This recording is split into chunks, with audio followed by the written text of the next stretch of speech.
Hello everyone. In this video, let's continue to learn how to code expert advisors. We have learned how to open a chart automatically in our previous video. And this video will guide us how to add an indicator automatically.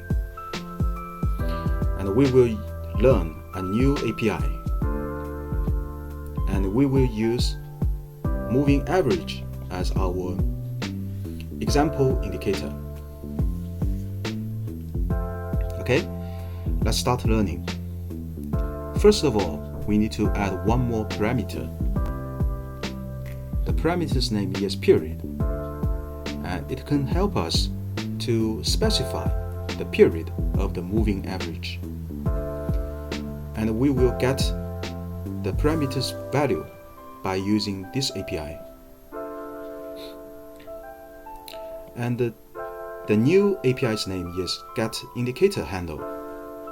It's similar to getChartHandle. Please remember a very important rule here.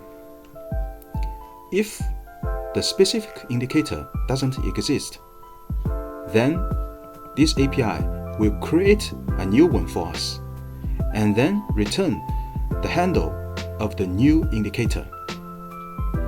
If the specific indicator has existed, then this API will return the handle of the specific indicator.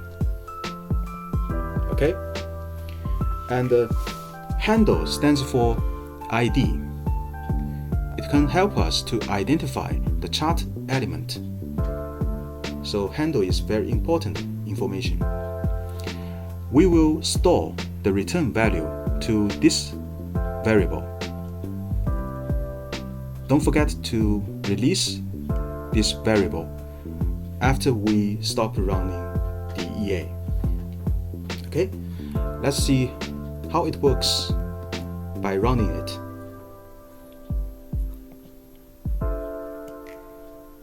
We just need to copy the new EA to our system.